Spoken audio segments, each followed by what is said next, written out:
Well, my publisher, came up with the idea of the Music on Film series. He said, because he had been doing an equivalent version for albums, like each book covered an individual album, and he said, I want to do it for musicals. And I thought, great, that's a wonderful idea. And he wanted me to edit the series. And he already had some authors in mind for certain books that they wanted to do. And I said, well, yeah, I'd love to edit the series, but I'd like to do at least one to start with. And the first title off the top of my head was West Side Story, because I thought, it's just one of my absolute favorites. I think it's incredibly important. And also the 50th anniversary was coming up the following year for when the film was released, and I thought, this would be, I think, ideal. And he loved the idea. So I'm an obsessive fan of the 60s. I'll tell you right up front, I love the films of the 60s so much, and it was either going to be this, My Fair Lady, or Oliver, or The Sound of Music, the other three movies that won the Oscars for Best Picture during that decade. So, right. But this is the one that went out. So. Yeah. Well, tell me about the 60s. What draws you to those films? What's the personality of that period of filmmaking that stands out for you? I love the fact that the 60s has all types of personalities. When people say the 60s, they like to think of the sort of revolutionary 60s of, the uprisings and all that sort of thing.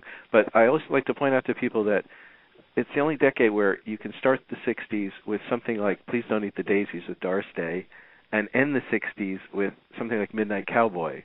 I mean, the range in those two films, which, I think they're both good films. I'm not mocking Please Don't Eat the Daisies because it's not Midnight Cowboy. I mean, for a Doris Day film, it's very good. But the range that it covered, from that sort of almost studio type of filmmaking to the more, for lack of a better word, independent type of filmmaking, it just really ran the gamut in all the genres. Westerns, musicals, war films, drama, melodrama. I mean, it's just an incredible range of films, and musicals in particular. I think there's some of the best work in the musical genre. As I say, four films that won the Best Picture awards were musicals during that decade. So, well, it's such a decade in history too. Yeah. Yeah, absolutely. Yeah. So tell me about the musical, or where did your love of it begin, and what role did West Side Story play in that? I often assume that anybody who loves musicals, it sort of has to start from my era with The Wizard of Oz, I guess. Everybody watched The Wizard of Oz from the time that they were out of the womb, basically. And there were different reasons that people liked it, I guess, but I loved the fact that they sang in it. So unlike, say, my brother, who's, he liked that musical and maybe one or two others, I would be excited anytime I would see anybody sing in a film, even if it wasn't a musical. Watching, like, the Marx Brothers, for example, growing up, I loved the Marx Brothers. They always threw songs in their movies, which I thought was great. Right. Other people were probably watching them going, why are they singing right now? But I loved it. And so I just kept searching more and more for, if I turned the TV guide and it said this is a musical, I would watch it. And, like any genre, it ran the gamut from wonderful to terrible, but it was just an immediate attraction to me. And it's actually my sister was the first one to bring West Side Story to my attention, because it was reissued in theaters in 1968. This is, several years before it was on television. And she had been taken to see it by my cousin, and she came home just raving about it, and it sounded so fascinating to me that it was the Romeo and Juliet story, but set in modern-day New York, that they danced a lot. And the way she was describing it, I just thought, this sounds really unique, And I think the uniqueness of the film is one of the reasons I think that people keep discovering it to this day, Well, it was kind of you hear of the ingredients behind it, the Romeo and Juliet, the kind of the juvenile delinquency, and there was no reason to think right away, hey, musical, that's great. Yes, right. Considering the whole tragedy of it and all, right? It's a very depressing story and all, but yeah, I always think that, like, it's one of those movies. You're never going to have a neutral opinion on it. Like, you can't forget it. I mean, you think of the opening sequence, which is unlike anything else in any other film. I mean, these people are dancing through the streets of Manhattan. You haven't been introduced to them yet. They don't say anything during the prologue. They just dance the whole thing, and it's actually out on the streets of Manhattan. And you're watching it going, I've never seen anything like this before, and it will stay in your mind forever. I mean, I think that's one of the powerful things about the movie. It's just right away you're going, wow, this is different. Yeah. Well, in terms of the film, I mean, you had the principles that came from the Broadway musical mounting of it, right. And then you add in Robert Wise.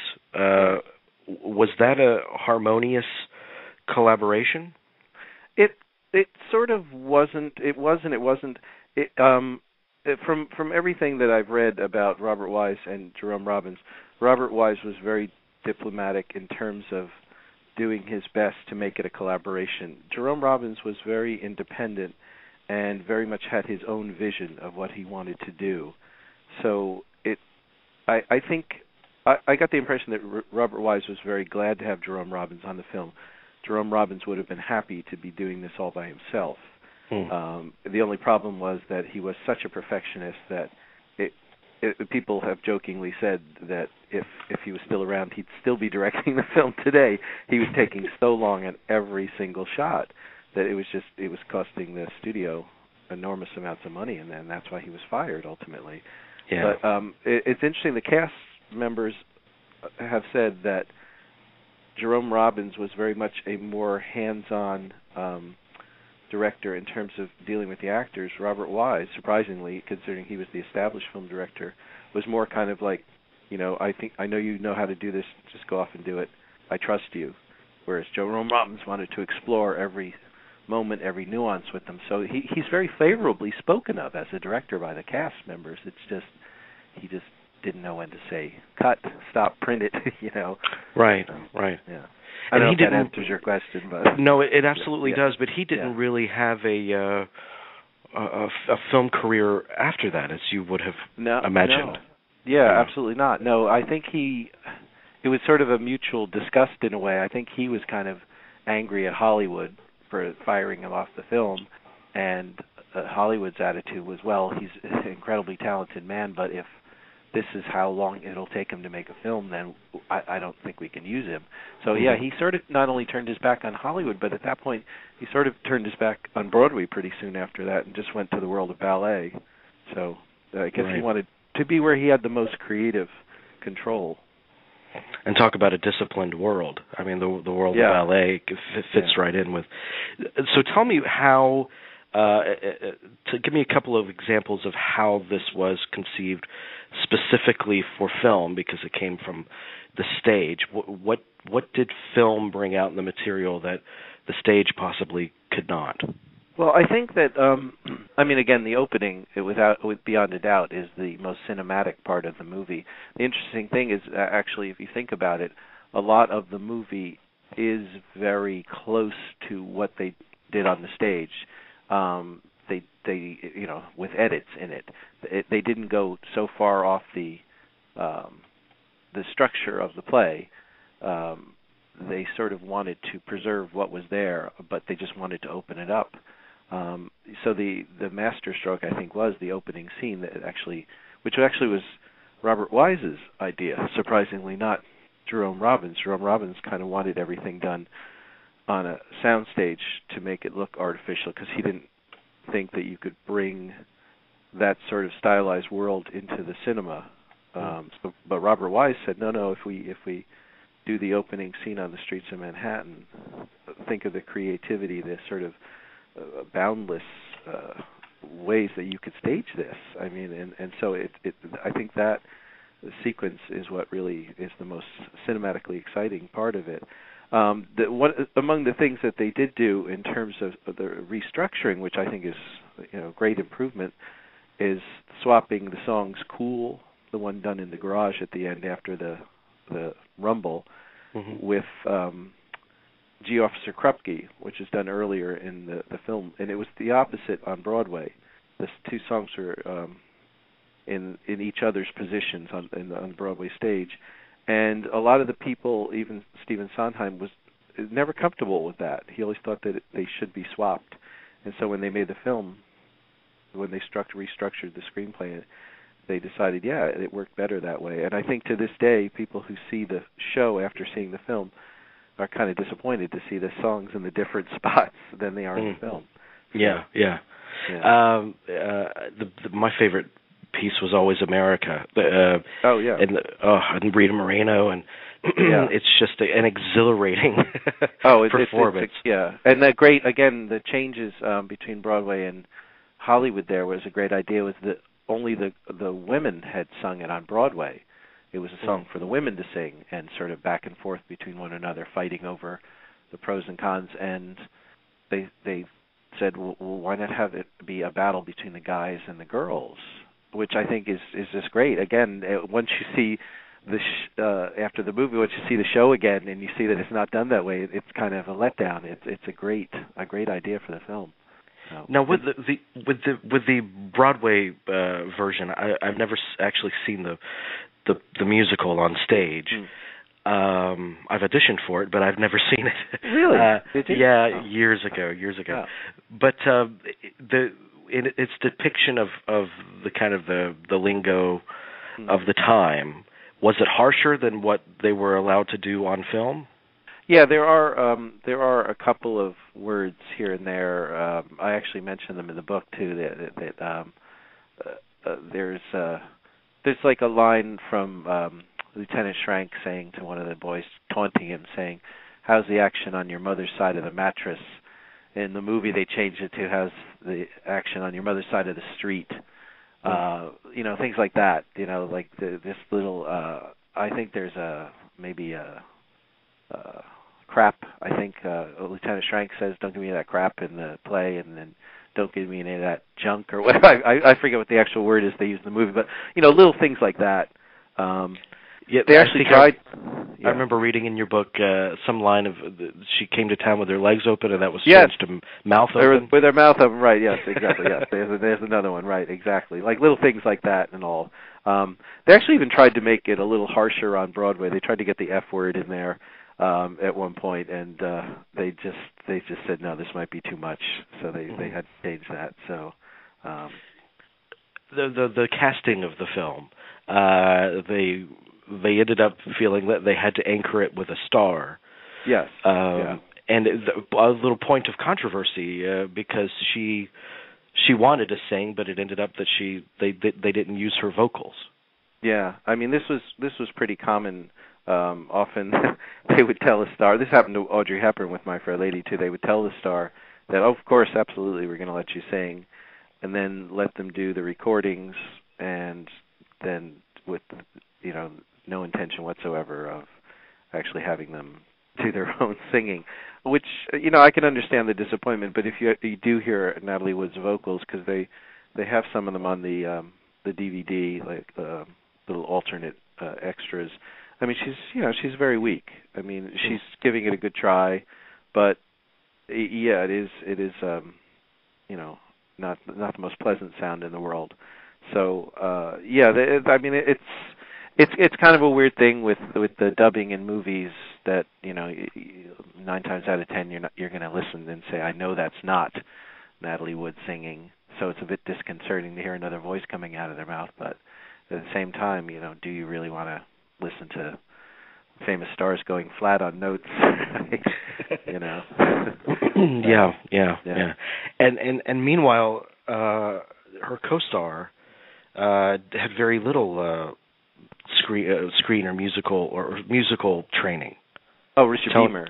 Yeah. Yeah. I mean, he the opposite of Natalie Wood. He was basically told up front, "You're going to be dubbed," and he was fine. He had no problem with that because he knew he didn't sing. I mean, he supposedly had done a little bit of dancing when he was a kid, but yeah, he had no musical training because they figured that Tony and Maria basically don't have to do much dancing, so that's he was a controversial choice because to this day a lot of people think that he's the weak link in the film. I have always said that the number of times I've seen it, he gets better every time I see it. He's doesn't bother me in the least. As far as his acting goes, it's actually the best performance I've seen him give. I've seen him give much worse performances in other movies. But he himself sort of has looked back on his career and said, I just wasn't the actor that I could have been. So even he has not spoken well of his performance in the film. But he doesn't bother me in the least. I don't know how you or others feel about it. A lot of people have a very strong opinion of him, but he doesn't bother me at all. He doesn't bother me either, but it must have felt like an odd atmosphere for him. I mean, because he's surrounded for the most part by all of these singers and professional singers and dancers in a musical film. Yeah, and worst of all, supposedly Natalie Wood was really not very nice to him. I mean, for reasons he never understood right from the start. She just didn't get along with him. Natalie Wood was famously got along with pretty much everybody. Mm-hmm. She just cold-shouldered him right from the start, and so it was added another level of unpleasantness for him having to act, be in love with the character who is being played by an actress that can't stand you. That is not uncommon though. It's happened. Yeah. It's happened before. So the movie when it came out, it was a huge smash, pretty much. Oh, it was right off the bat. Tremendous, right? I mean, this is the back in the good old days. I like to say back when there was actually reserve seat engagements for certain movies, where they wanted to see right from the start how interested people were. You could buy your tickets in advance. And actually go to these reserve seat engagements in cities for long periods of time, and long before it even opened. It opened in October of '61. The advance sales were tremendous on the film. People really wanted to see this, and it just kept growing and growing and growing as it went from city to city, and it was genuinely a phenomenon. I think when it ended its run, it was the fifth highest grossing movie of all time. Actually, it was that successful. And did it change? It must have changed the success of the show itself too. Yes, yeah. Actually, the four creators of the show, who never missed a chance to badmouth the movie, they always still did credit the film as bringing more attention to the stage play. Yeah, absolutely. They brought it back to New York after the film. It started playing in theaters all over the country. They always would say that as decently as it did on Broadway, it was not a smash hit. It did very well, but it wasn't a smash. That they said that it was the movie that solidified it in everyone's mind as an important work. And so, it greatly enhanced the reputation of the show. Absolutely. Something occurs to me that it's kind of switched gears today in terms of the musical film and Broadway, because now Broadway they're adapting a lot of films for the stage. Yeah. Yes, absolutely, including taking musicals and just adding more music to them. Like the Disney films do that. The Lion King. Right now, there's a version of Newsies, which wasn't even a success as a movie. So they just basically take the scores from the films, and then they just add more songs to them. Yeah, so they're definitely very dependent, and not to mention musical versions of movies that were not musicals, that they're adapting all the time, constantly. But then, you talked about how acclaimed, what a great decade the '60s were for the musical. But what was the attitude about the musical film in the Broadway community? Did they kind of stub their nose at the form? Yeah, absolutely. During the '60s, because of the success of so many of these films like West Side Story and My Fair Lady and The Sound of Music, they were adapting all sorts of shows, and the attitude of most of the Broadway community was, "Oh, you're just ruining our shows." And yet, I think that a lot of them, the good ones and the bad ones, would only draw more attention and make more famous again the property. If somebody went to the movie of Camelot, which isn't even very good, they became familiar with it, and probably wanted to see the show or put the show on in their community theater. So it was always, I think it was always helpful in terms of drawing attention to a show that people, not everybody has a chance to go to Broadway. So, and then the good ones, like West Side Story, The Music Man, and all these are, excellent adaptations of the shows. I think that, they just draw attention to how good the material is in the first place. Yeah. So, outside of that opening sequence, what are your favorite moments from the movie? I think Cool, what they do in the garage. That's one of those things. It's such a knockout every time I see it, or I just say. And supposedly it was a nightmare to film it. The guys were just like bleeding by the time it was finished. I mean, because the amount of energy, and something also about the fact that the way they shoot it in the garage with the low ceiling, it kind of gives it this kind of claustrophobic feel that really works for the number, like something about the intensity of the number. America, as you pointed out, is just so thrilling. It's just the energy there is so exciting. The dance at the gym, the use of the sort of hazy sort of filters that they use in that as it goes into the dream sequence and all. It's just, and then it sort of takes off right at the start, and it's like sort of watching a dream come true the way they spin into the film and then it comes into focus. I just think it's a great cinematic moment there. It's just it's just one of those films to me. It's just like highlight after highlight after highlight after highlight. It's just just great. I mean, it runs 2.5 hours without an intermission. It never had an intermission in it, and it flies by like a comet. It's just great. What do you think of the legacy of West Side Story in terms of in the history of musical film? What makes that one pop? I think again, like I said, I think it's just so unique in the fact that it's basically told through dance. Like a lot of it is told through dance, and I think that there's something about that stays with people long after a lot of other musicals from that era and eras before it they think of them as dated. This one doesn't date because I think the story, again, thanks to the origins of Romeo and Juliet, I think it's just always going to be relevant to people. Teenagers are attracted to it because it involves, misunderstood youth and youthful energy, and there's just something, for lack of a better word, something very cool about it that people just respond to the themes in it, and it's just such a powerhouse piece in terms of the energy, and it just I mean, it was like when it came out in 1961, there had been nothing like it before, and I don't think there's really been anything like it since. I guess that sort of defines a classic. Like, it's a one-of-a-kind film. For our listeners, tell me a little bit about your first exposure to West Side Story, and what about it has enchanted you all these years? Well, I found that my story is very similar to many others, especially baby boomers who love the show.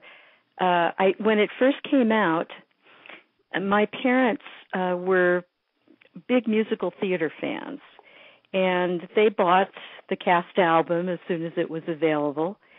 And my cousin and I used to go into her bedroom, and we were just little kids, and we would play Sharks and Jets and Maria and Tony, and we'd be singing and jumping around and rumbling, and this was just in our imaginations immediately, even though we didn't know too much about what was going on. And then soon after, the national tour came to Detroit. Actually, it was a little bit later, and my parents took me to see it. So I have these fleeting memories of watching it on stage and being very enthralled. Yeah. It seems like such an unlikely, especially for the time it was originated, such an unlikely material for a musical. I mean, Romeo and Juliet, juvenile delinquency. I mean, this doesn't scream racial musical. Tension, bigotry. Yes, it was. It really was way ahead of its time. And you got to remember that Broadway at that point, well, the big hits at the same time were The Music Man, which beat out West Side Story for the best musical Tony, and My Fair Lady. And those are both great shows, but they're not at all provocative. And West Side Story did so many innovative things, and the subject matter was so provocative that the creators had a very hard time getting funding for it. Mm. Well, I understand that it was generally well received, and it did well, but it didn't have an exceptionally long run. Something like 99 performances in that initial run, right? Well, the producer, Hal Prince, who went on to direct many Andrew Lloyd Webber spectaculars and to be a really formidable producer, he made this decision to take the show on the road after it had run for about a year, and then he was going to bring it back. And that's a very odd choice to make. It has not been done frequently. So he took the show on the road, and then he brought it back. And by that time, the momentum had kind of, slacked off in New York. It did have another year or so run, but the London version, which was steady, had a great run. In fact, it did better than the Broadway run. What do you think it was about those audiences that they responded to it more strongly than we did? Well, the critical reviews of the show in New York were quite mixed. I mean, there were some critics who just did not know what to make of it. There were some who were very offended by the subject matter. There were purists who felt like, no, you can't do this. You can't open the show without an overture. You can't leave the three leading male characters dead on the stage at the end. And I think in London, the reviews were just more solidly enthusiastic. So there was that very effusive critical response, which I think helped not only get the public in the door, but also help them understand what a special show this was. Yeah. And this was created by, these legendary talents at the peak of their creative powers. In the process of writing the book, you have to write about all of their contributions to the project. Was that especially daunting for you? Oh, that was really a joy, because it meant that I got to focus on each element of the show. In a great Broadway show, it's chemistry. It's the way everything fits together. You can have a great score and a lousy show. The Gershwins did that a fair amount. And you can have an interesting book and not the greatest score. In West Side Story, every single part of it was essential, and everything contributed to the whole. And that was one of the joys, so that I really spent a lot of time studying the score, which is, of course, magnificent. Leonard Bernstein's just wonderful music. And the dance, which was created by the director, Jerome Robbins, and very inventive, too. And then also the book by Arthur Lawrence, which doesn't get much credit in the sort of histories of West Side Story, but it was a very clever adaptation of Romeo and Juliet, and really the framework that everything else hung on. And then, of course, there are the lyrics by Stephen Sondheim, some of which he's since been very tough on, because it was his first Broadway show. Mm-hmm. But they are, by and large, very fine lyrics. So seeing how it all worked together like clockwork was very enlightening for me. Yeah. Well, when you love something as much as you love West Side Story, and you set upon this journey to write this in-depth exploration of every nook and cranny of it, does your appreciation of the film suffer from that kind of demystification, or only enhance? No, for one thing, because I'm a professional theater critic, and have also written about movies and books and other things. I find that the deeper I get into something that's really excellent, the more I enjoy it. Mm-hmm. And that was a kind of astonishing thing with West Side Story. I was watching videos of it, live performances. I was looking again and again at the film, which I wrote about, and I didn't get tired of it. In fact, I went to a couple of live screenings of it. The Seattle Film Festival sponsored, and it was great to see it on the big screen again. So I think that says more about the show itself than about me. It really stands up. Some aspects of it are dated, and anybody who doesn't expect that is going to be very aware that there's certain things about the way they talk and some of the acting that are dated. But it just holds up because it's a classic. Well, and it's grounded in that classic Romeo and Juliet. I mean, the unshakable foundation that you have there. So, of course, it's always timeless, I think. Love, death, you can't beat it. I mean, it's the basics. Yeah, absolutely. So tell me a little bit about the origins of the film. How did that come about? Well, Hal Prince got a bite very early from Hollywood. He took it and sold the rights at quite a modest price. I think it was about $350,000. But he was a sharp guy, so his investors had a little piece of the action of the film.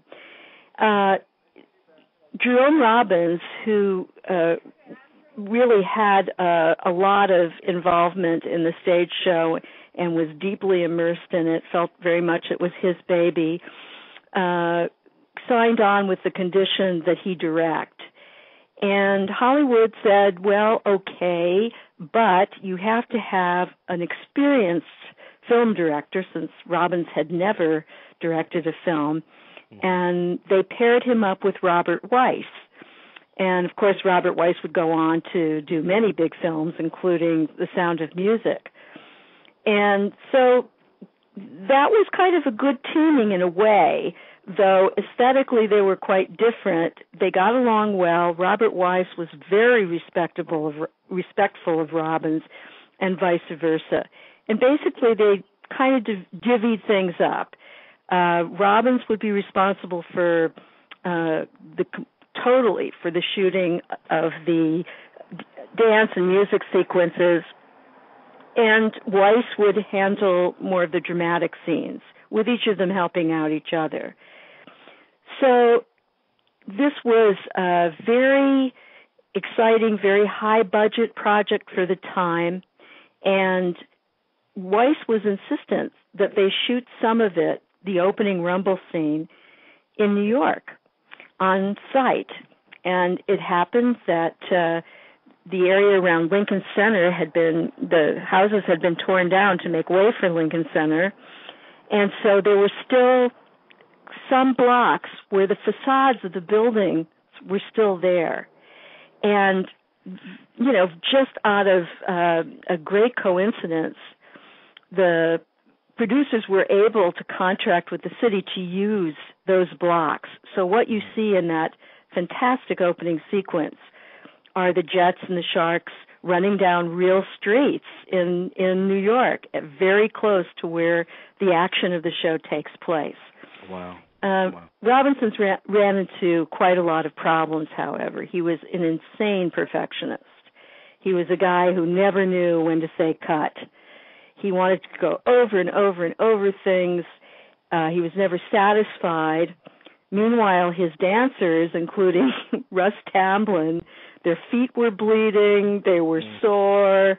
One of them, Elliot Feld, one of the younger dancers, got pneumonia. And he just drove everybody very hard.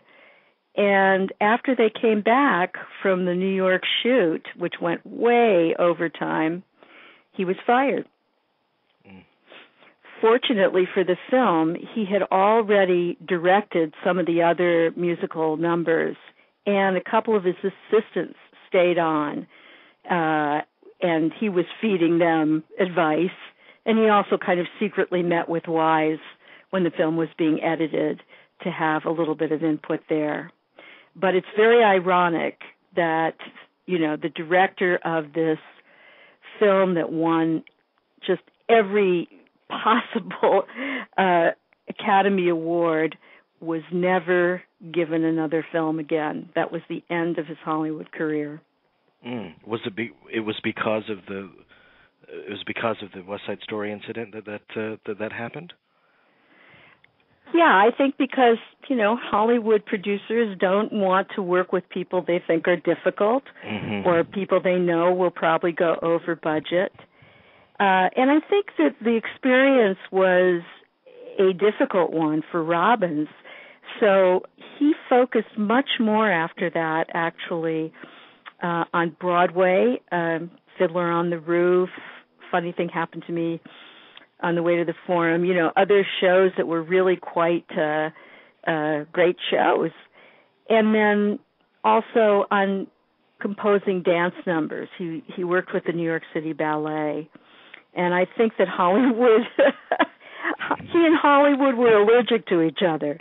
But I can't help but wonder what would have happened if he had been allowed to direct more musicals on screen. I think he just was so brilliant that we would have had a little renaissance of really, superb musical films. Well, a big part, too, of what fascinates me about the story of the making of it, the big what-ifs, because they were looking at a lot of Hollywood heavyweights to carry the film.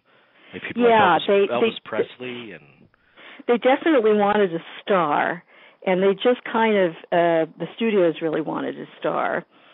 They didn't even give a shot to the original Tony and Maria, who were both just, wonderful performers, but they were considered too old. Ironically, Chita Rivera was, just a couple years older than Rita Moreno, and Carol Lawrence was, she was, maybe a little bit older than Natalie Wood, but she certainly was no old lady. They wanted a box office name, and fairly early they came to an agreement with Natalie Wood, who you might remember at the time, this is 1959, 60, 61, was just huge. She was still very young, but she was really at the top of her appeal. And, I've got to go inside if you don't mind. You can edit this, right? Yeah, that's fine. Okay, because there's so much noise out here. I'm worried that it's going to spill over. Right. Let me just go inside.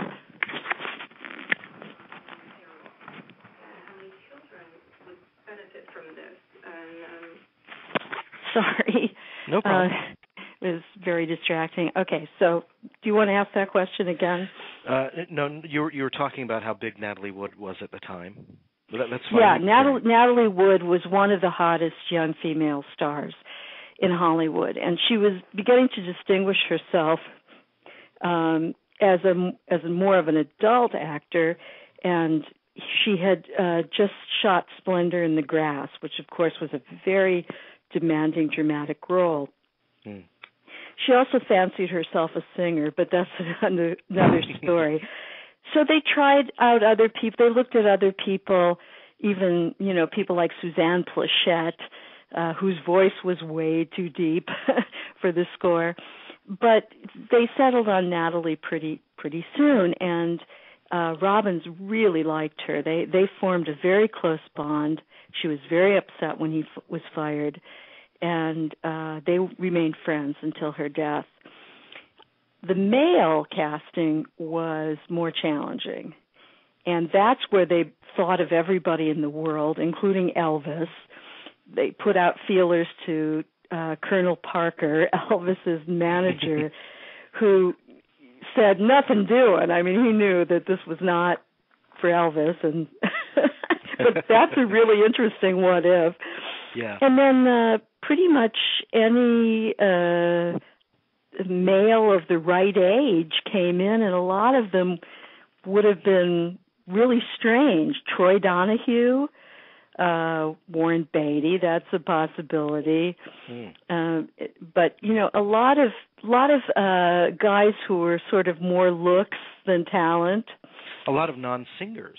And from the get-go they were going to dub it, and that was the standard practice then. Porgy and Bess, which laid a big egg, the film was completely dubbed. And so, they didn't care about the singing. That would bother, I think, producers now and audiences. So finally, they settled on Richard Beymer, and he was very young. He was very green. He'd been a child actor. He was from the Midwest. He was not particularly hardened to the ways of Hollywood. But he had become this heartthrob because he had been in The Diary of Anne Frank. He had played Anne Frank's romantic interest, Peter. So they chose him. He was quite out of his depth, and he admits this entirely in his memoir. And he had difficulty because he didn't get a lot of help. Natalie was the big favorite, and the chorus, I don't want to say chorus because, you've got all these terrific actors, most of them from Broadway, who had already been in the show, who were playing the Jets and the Sharks. They really had no use for this young guy who had no training and, very little experience. So he was kind of isolated. He also felt very dissed by Natalie Wood. She barely gave him the time of day. He said something in an interview about, she'd be extremely curt with me, and then we had to play these intense love scenes, and it was very strange because there just wasn't any warmth at all there. Another, I think, a brilliant piece of casting was Russ Tamblyn. Yeah. And he was actually a possibility to play Tony, which would have been interesting.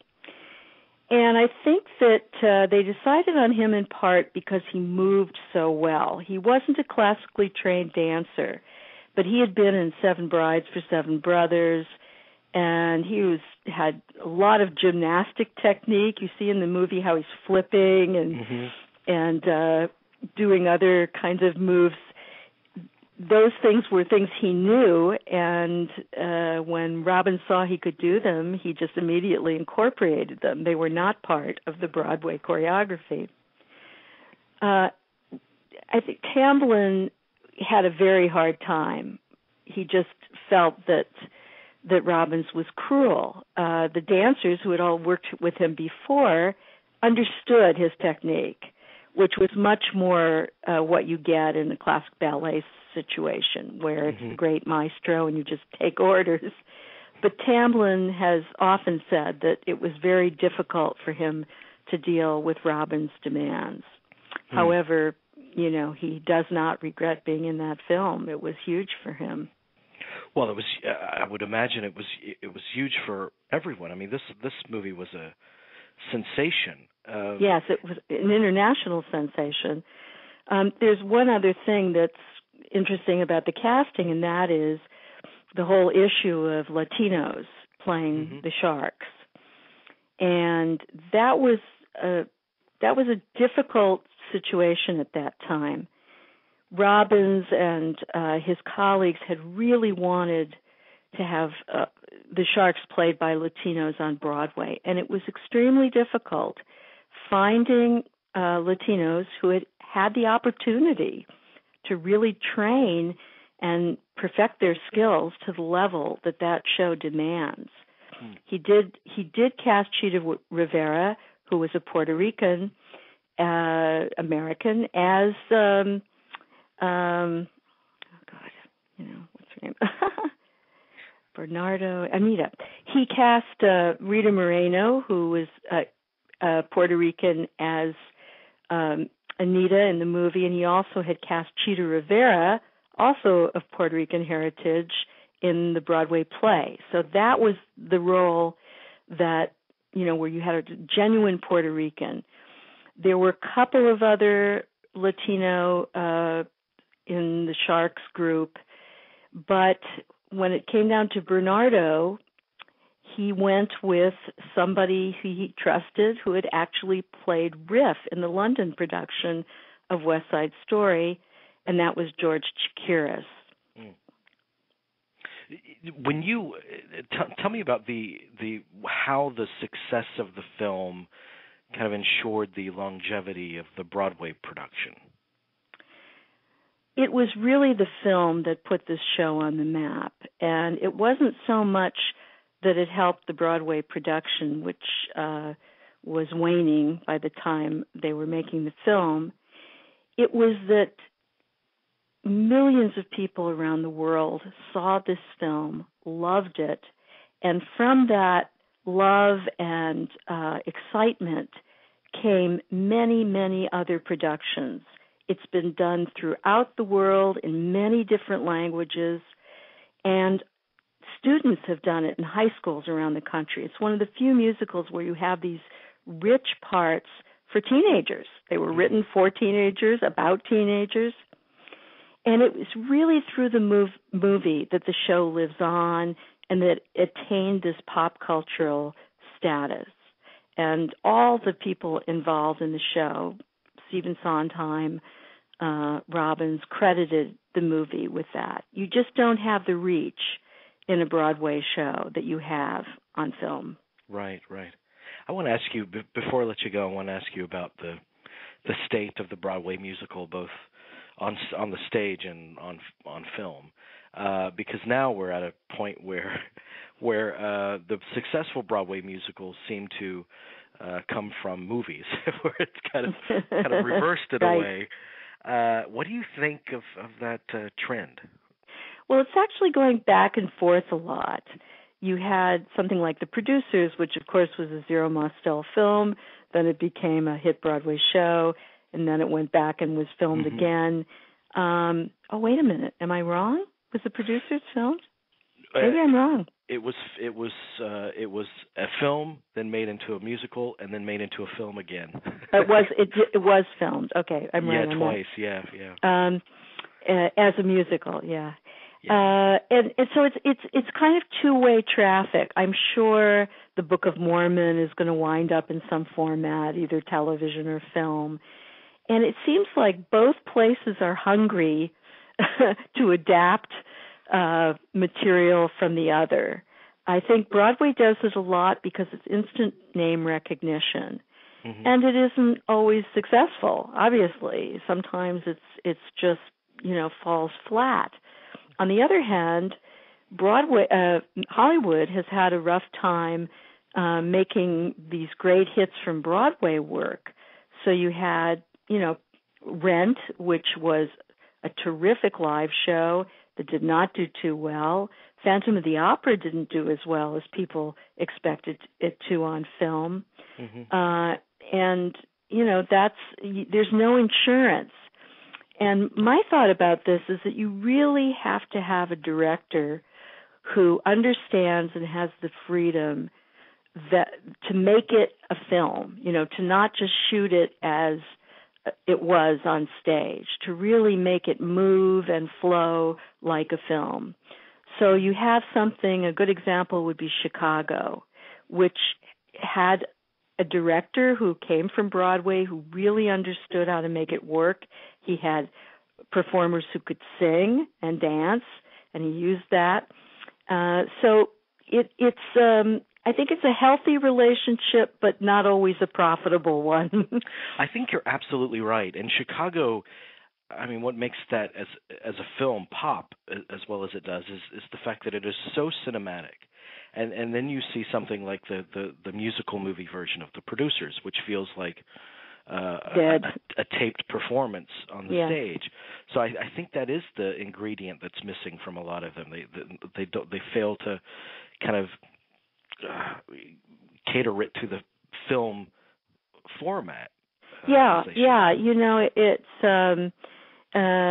the camera does something completely different, and you see how a clever director, like in The Artist, moves through musical and dance segments, though we don't always hear the music, and that has to happen. There has to be a way of weaving them in. I think another success on that score and another film to stage to film process was Hairspray, where, again, you had a lot of Broadway people working on it, and interestingly enough, they tend to be the ones that take those chances that make it more cinematic.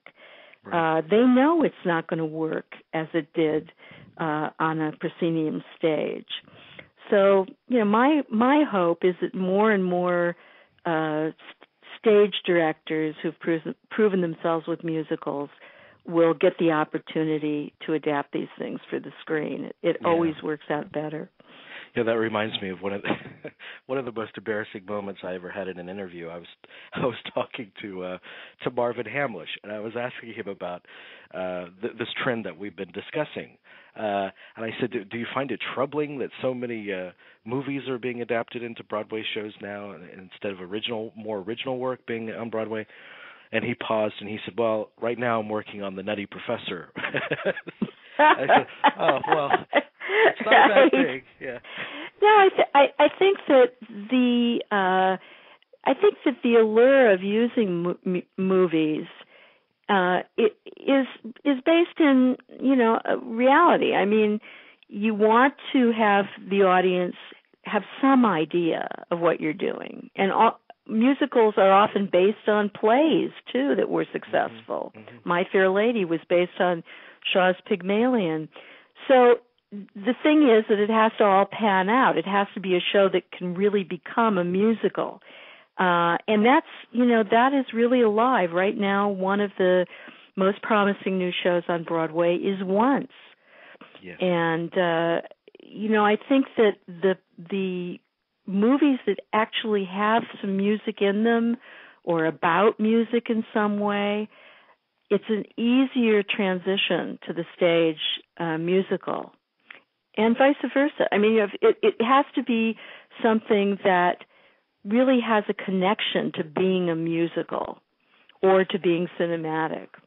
So tell me, since you've seen multiple productions of West Side Story, and you've seen the film, obviously, multiple times, tell me what the film can do just by nature of the film format that the Broadway stage musical could not. Well, the best parts of the film, for me, are the dance numbers. And I think that opening dance number, which is twice as long as it was on stage, the Rumble, is really one of the greatest, if not the greatest, musical theater numbers ever filmed for screen.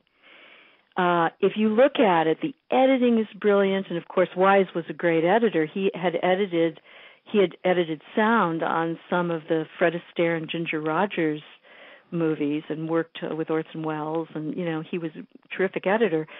But it moves so fast, it's so inventive. They're racing through streets. It gives a sense that these guys are really tearing around a neighborhood. They're going to the baseball court, a basketball court in a park. They're going by all the shops. There's a scene where they're at a construction site, and that was one of the real sites for Lincoln Center. And so, you just can't cover that kind of territory in a live show. You can try to put up some projections or films, but it always looks hokey. So that's one thing. It really takes you into some places. The number Cool, one of my favorites, he shot that in a garage. I'm talking about Robbins now. He looked all over L.A. for what he felt would be the right concrete enclosed parking garage.